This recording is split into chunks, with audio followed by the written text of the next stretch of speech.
नमस्कार। आज प्रस्तुत है कलम के सिपाही मुंशी प्रेमचंद जी की बहुत ही खूबसूरत रचना माता का हृदय। लेकिन उससे पहले एक अनुरोध, अगर आपको मेरा प्रस्तुतिकरण अच्छा लगे तो मेरे चैनल को सब्सक्राइब और मेरे वीडियो को लाइक और शेयर करना न भूलें। कहानी का मुख्य पात्र माधवी है, जिसने निर्धन होते हुए अपने बच्चे की परवरिश में कोई कमी न रहने दी। अपनी हिम्मत से ज़्यादा ही दिया, परंतु जब बेटे को उससे छीन लिया गया तो एक माँ के हृदय पे क्या गुजरती है, यही कहानी का मर्म है। माधवी की आंखों में सारा संसार अंधेरा हो रहा था। कोई अपना मददगार न दिखाई देता था, कहीं आशा की झलक न थी। उस निर्धन घर में वह अकेली पड़ी रोती थी और कोई आंसू पहुँचने वाला न था। उसके पति को मरे हुए 22 वर्ष हो चुके थे। घर में कोई संपत्ति न थी। उसने न जाने किन किन तकलीफ़ों से अपने बच्चे को पाल पोस कर बड़ा किया था। वही जवान बेटा आज उसकी गोद से छीन लिया गया था। और छीनने वाले कौन थे? अगर मृत्यु ने छीना होता तो वह सब्र कर लेती। मौत से किसी को द्वेष नहीं होता, मगर स्वार्थियों के हाथों वह अत्याचार असह्य हो रहा था।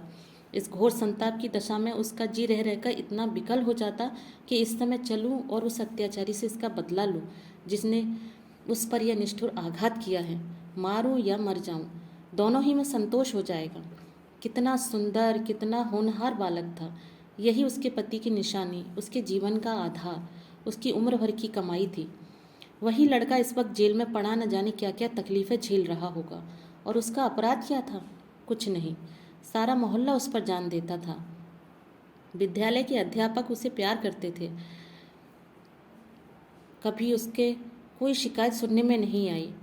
ऐसे बालक की माता होने पर अन्य माताएं उसे बधाई देती थीं। कैसा सज्जन, कैसा उदार, कैसा परमार्थी। खुद भूखा सो रहे, मगर क्या मजाल के द्वार पर आने वाले अतिथि को रूखा जवाब दे। ऐसा बालक क्या इसी योग्य था कि जेल में जाता? उसका अपराध यही था, वह कभी कभी सुनने वालों को अपने दुखी भाइयों का दुखड़ा सुनाया करता था। अत्याचार से पीड़ित प्राणियों की मदद के लिए हमेशा तैयार रहता था। क्या यही उसका अपराध था? दूसरों की सेवा करना भी अपराध है, किसी अतिथि को आश्रय देना भी अपराध है। इस युवक का नाम था आत्मानंद। दुर्भाग्यवश उसमें सभी सद्गुण थे जो जेल का द्वार खोल देते थे। वह निर्भीक था, स्पष्टवादी था, साहसी था, स्वदेश प्रेमी था, निस्वार्थ था, कर्तव्यपरायण था। जेल जाने के लिए इन्हीं गुणों की जरूरत है। स्वाधीन प्राणियों के लिए वे गुण स्वर्ग का द्वार खोल देते हैं और पराधीनों के लिए नरक के। आत्मानंद के सेवा कार्य ने, उसकी वक्रताओं ने और उसके राजनीतिक लेखों ने उसे सरकारी कर्मचारियों की नज़रों में चढ़ा दिया था। सारा पुलिस विभाग नीचे से ऊपर तक उससे सतर्क रहता था। सबकी निगाहें उस पर लगी रहती थी। आखिर जिले में एक भयंकर डाके ने उन्हें इच्छित अवसर प्रदान कर दिया। आत्मानंद के घर की तलाशी हुई। कुछ पत्र और लेख मिले जिन्हें पुलिस ने डाके का बीजक सिद्ध किया। लगभग 20 युवकों की एक टोली फांस ली गई। आत्मानंद इसका मुखिया ठहराया गया। शहादतें हुई। इस बेकारी और गिरानी के ज़माने में आत्मा से ज़्यादा सस्ती और कौन सी वस्तु हो सकती है बेचने को? और किसी के पास रह ही क्या गया है? नाम मात्र का प्रलोभन देकर अच्छी से अच्छी शहादतें मिल सकती हैं, और पुलिस के हाथ पकड़कर तो निकृष्ट से निकृष्ट गवाहियाँ भी देववाणी का महत्व प्रदान कर लेती हैं। शहादतें मिल गईं। महीने भर तक मुकदमा चला। मुकदमा क्या चला, एक स्वांग चलता रहा और सारे अभियुक्तों को सजाएं दे दी गईं। आत्मानंद को सबसे कठोर दंड मिला, 8 वर्ष का कठिन कारावास। माधवी रोज कचहरी जाती, एक कोने में बैठी सारी कार्रवाई देखा करती। मानवीय चरित्र कितना दुर्बल, कितना निर्दय, कितना नीच है, इसका उसे तब तक अनुमान भी न हुआ था जब तक आत्मानंद को सजा न सुना दी गई और वह माता को प्रणाम करके सिपाहियों के साथ चला तो माधवी मूर्छित होकर जमीन पर गिर पड़ी। 2-4 दयालु सज्जनों ने उसे एक तांगे पर बैठाकर घर तक पहुंचाया। जब से वह होश में आई है, उसके हृदय में सूल सा उठ रहा है। किसी तरह धैर्य नहीं होता। उस घोर आत्मवेदना की दशा में अब अपने जीवन का केवल एक लक्ष्य दिखाई देता है, और वह इस अत्याचार का बदला लेना है। अब तक पुत्र उसके जीवन का आधार था, अब शत्रुओं से बदला लेना ही उसके जीवन का आधार होगा। जीवन में अब उसके लिए कोई आशा न थी। इस अत्याचार का बदला लेकर वह अपना जीवन सफल समझेगी। इस अभागे नर पिशाच बागची ने जिस तरह उसे रक्त के आंसू रुलाए हैं, उसी भांति यह भी उसे रुलाएगी। नारी हृदय कोमल है, लेकिन केवल अनुकूल दशा में। जिस दशा में पुरुष दूसरों को दबाता है, स्त्री शील और विनय की देवी हो जाती है। लेकिन जिसके हाथों अपना सर्वनाश हो गया हो, उसके प्रति स्त्री को पुरुष से कम घृणा और क्रोध नहीं होता। अंतर इतना ही है कि पुरुष शास्त्रों से काम लेता है और स्त्री कौशल से। रात भागती जाती थी और माधवी उठने का नाम न लेती थी। उसका दुख प्रतिकार के आवेश में विलीन होता जाता था, यहाँ तक कि उसके सिवा और किसी बात की याद ही न रही। उसने सोचा, कैसे यह काम होगा। कभी घर से नहीं निकली। वैधव्य के 22 साल इसी घर में कट गए, लेकिन अब निकलूंगी, ज़बरदस्ती निकलूंगी।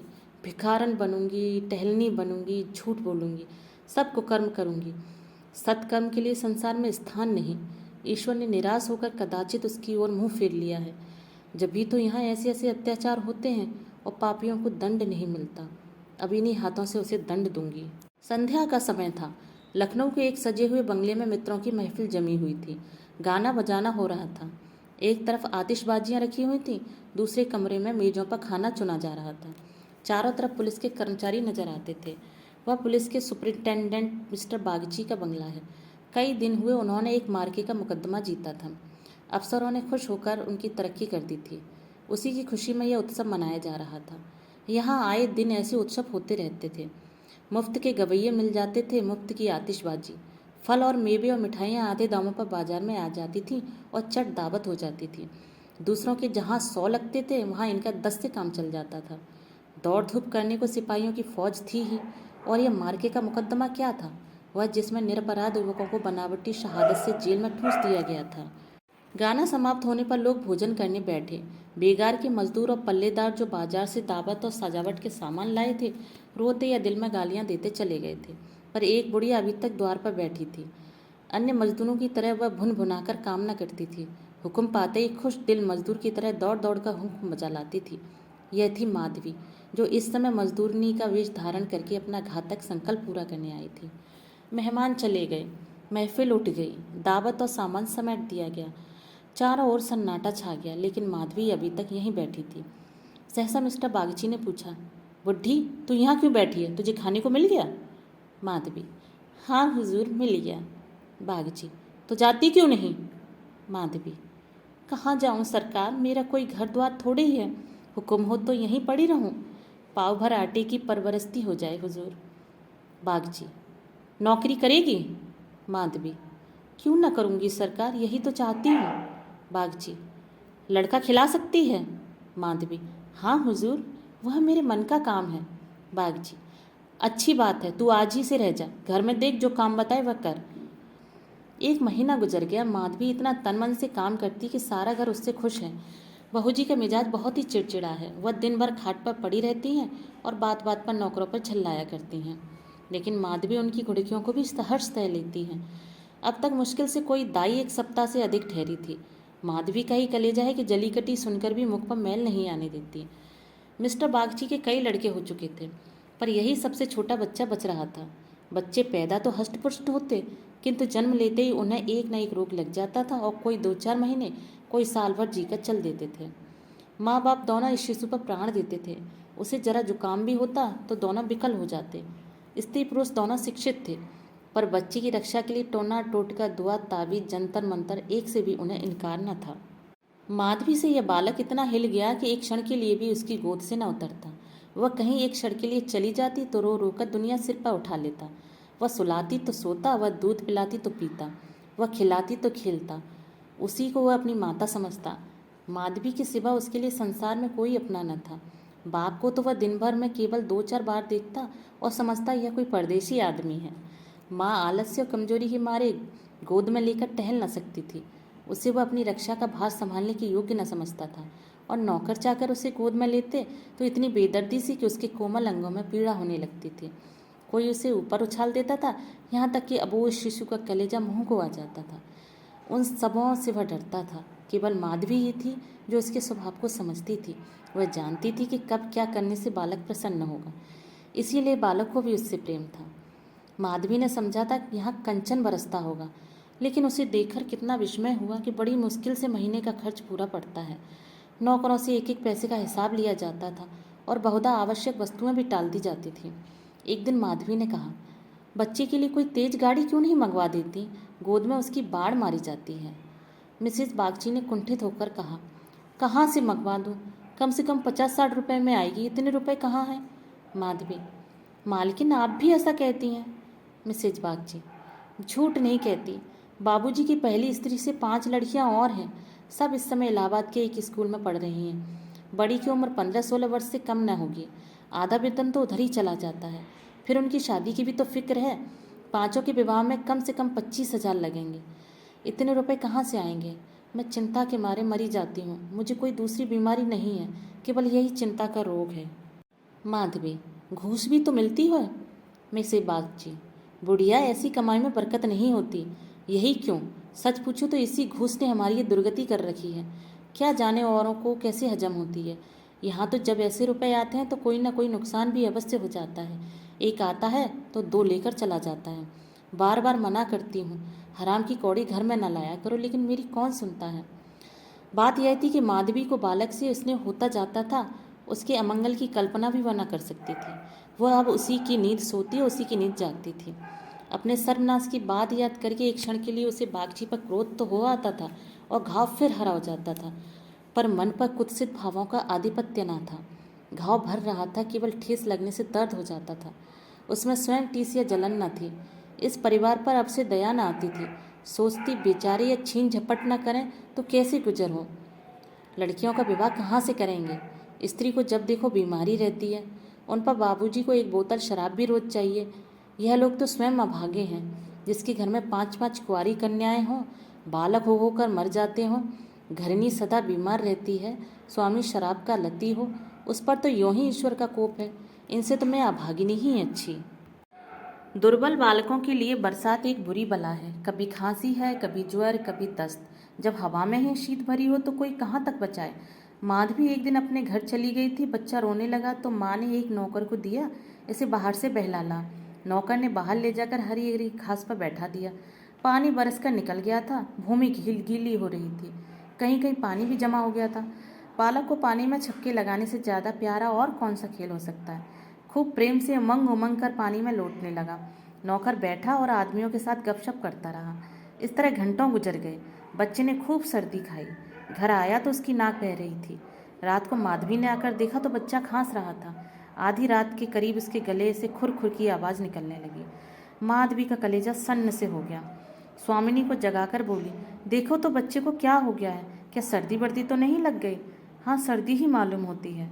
स्वामिनी हक वकाकर उठ बैठी और बालक की खुरखुराहट सुनी तो पांव तले से जमीन निकल गई।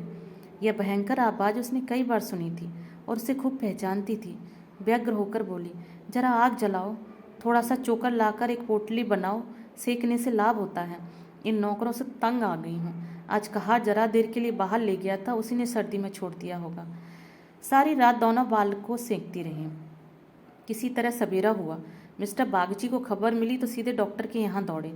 खैरियत इतनी थी कि जल्द एहतियात की गई। 3 दिन में बच्चा अच्छा हो गया, लेकिन इतना दुर्बल हो गया कि उसे देखकर डर लगता था।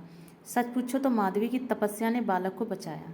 माता सोती, पिता सो जाता, किंतु माधवी की आंखों में नींद न थी। खाना पीना तक भूल गई। देवताओं की मनौतियाँ करती थी, बच्चे की बलाएं लेती थी, बिल्कुल पागल हो गई थी। यह वही माधवी है जो अपने सर्वनाश का बदला लेने आई थी। अपकार की जगह उपकार कर रही थी। विष पिलाने आई थी, सुधा पिला रही थी। मनुष्य में देवता कितना प्रबल है। प्रातःकाल का समय था। मिस्टर बागची शिशु के झूले के पास बैठे हुए थे। स्त्री के सिर में पीड़ा हो रही थी। वहीं चारपाई पर लेटी हुई थी और माधवी समीप बैठी थी, बच्चे के दूध गर्म कर रही थी। सहसा बागची ने कहा, बूढ़ी, हम जब तक जिएंगे तुम्हारा यश गाएंगे। तुमने बच्चे को जिला लिया। स्त्री, यह देवी बनकर हमारा कष्ट निवारण करने के लिए आ गई। यह न होती तो न जाने क्या होता। बूढ़ी, तुमसे एक विनती है। यूँ तो मरना जीना प्रारब्ध के हाथ है, लेकिन अपना अपना पौरा भी बड़ी चीज़ है। मैं अभागिनी हूँ। अब कि तुम्हारी पुण्य प्रताप से बच्चा संभल गया। मुझे डर लग रहा है कि ईश्वर इसे हमारे हाथ से छीन न ले। सच कहती हूँ, मुझे इसको गोद में लेते डर लगता है। इसे तुम आज से अपना बच्चा समझो। तुम्हारा होकर शायद बच जाए। हम अभागे हैं, हमारा होकर इस पर कोई ना कोई संकट आता रहेगा। आज से तुम इसकी माता हो जाओ। तुम इसे अपने घर ले जाओ, जहाँ चाहे ले जाओ। तुम्हारी गोद देकर मुझे फिर कोई चिंता न रहेगी। वास्तव में तुम्हें इसकी माता हो, मैं तो राक्षसी हूँ। माधवी, बहू जी, भगवान सब कुशल करेंगे। क्यों जी इतना छोटा करती हो? मिस्टर बागची, नहीं नहीं बूढ़ी माता, इसमें कोई हरज नहीं है। मैं मस्तिष्क से तो इन बातों को ढकोसला ही समझता हूँ, लेकिन हृदय से इन्हें दूर नहीं कर सकता। मुझे स्वयं मेरी माताजी ने एक धोबिन के हाथ बेच दिया था। मेरे 3 भाई मर चुके थे। मैं जो बच गया तो माँ बाप ने समझा बेचने से ही इसकी जान बच गई। तुम इस शिशु को पालो पोसो, इसे अपना पुत्र समझो। खर्च हम बराबर देते रहेंगे, इसकी कोई चिंता मत करना। कभी कभी जब हमारा जी चाहेगा आकर देख लिया करेंगे। हमें विश्वास है कि तुम इसकी रक्षा हम लोगों से कहीं अच्छी तरह कर सकती हो। मैं कुकर्मी हूँ, जिस पेशे में हूँ उसमें कुकर्म किए बगैर काम नहीं चल सकता। झूठी शहादतें बनानी ही पड़ती हैं, निरपराधों को फंसाना ही पड़ता है। आत्मा इतनी दुर्बल हो गई है कि प्रलोभनों में ही पड़ जाता हूँ। जानता हूँ कि बुराई का फल बुरा ही होता है, पर परिस्थिति से मजबूर हूँ। अगर ना करूँ तो आज नालायक बनाकर निकाल दिया जाऊँ। अंग्रेज हजारों भूलें करें, कोई नहीं पूछता। हिंदुस्तानी एक भूल भी कर बैठे तो सारे अफसर उसे सिर के हो जाते हैं। अच्छा पद पाकर तो उनकी आत्मा का पतन हो जाता है। उनको हिंदुस्तानियत का दोष मिटाने के लिए कितनी ही ऐसी बातें करनी पड़ती हैं जिनका अंग्रेज के दिल में कभी ख्याल ही पैदा ना हो सकता। तो बोलो, स्वीकार करती हो? माधवी गदगद होकर बोली, बाबूजी, आपकी इच्छा है तो मुझसे जो बन पड़ेगा करूँगी। आपकी सेवा कर दूँगी। भगवान बालक को अमर करे, मेरी तो उनसे यही विनती है। माधवी को ऐसा मालूम हो रहा था कि स्वर्ग के द्वार पर सामने खुले हैं और स्वर्ग की देवियां आंचल फैला फैला कर आशीर्वाद दे रही हैं। मानो उसके अंतस्थल में प्रकाश की लहरें सी उठ रही हैं। इस स्नेहमय सेवा में कितनी शांति थी। बालक अभी तक चादर ओढ़े सो रहा था। माधवी ने दूध गर्म हो जाने पर उसे झूली से उठाया तो चिल्ला पड़ी। बालक की देह ठंडी हो गई थी, मुंह पर पीलापन आ गया था, जिसे देखकर कलेजा हिल जाता है। कंठ से आह निकल जाती है और आंखों से आंसू बहने लगते हैं। जिसने उसे एक बार देखा है फिर कभी भूल नहीं सकता। माधवी ने शिशु को गोद से चिपटा लिया, हालांकि नीचे उतार देना चाहिए था। कोहराम मच गया। माँ बच्चे को गले से लगाए रोती थी, पर उसे जमीन पर न सुलाती थी। क्या बातें हो रही थी और क्या हो गया। मौत को धोखा देने में आनंद आता है। वह उस वक्त कभी नहीं आती जब लोग उसकी राह देखते हैं। रोगी जब संभल जाता है, जब वह पत्ते लेने लगता है, उठने बैठने लगता है, घर भर खुशियाँ मनाने लगता है, सबको विश्वास हो जाता है कि संकट टल गया, उस वक्त घात में बैठी हुई मौत सिर पर आ जाती है। यही उसकी निठुर लीला है। आशाओं के बाग लगाने में हम कितने कुशल हैं। यहाँ हम रक्त के बीज बोकर सुधा के फल खाते हैं। अग्नि से पौधों को सींचकर शीतल छाँव में बैठते हैं। हाँ मंदबुद्धि।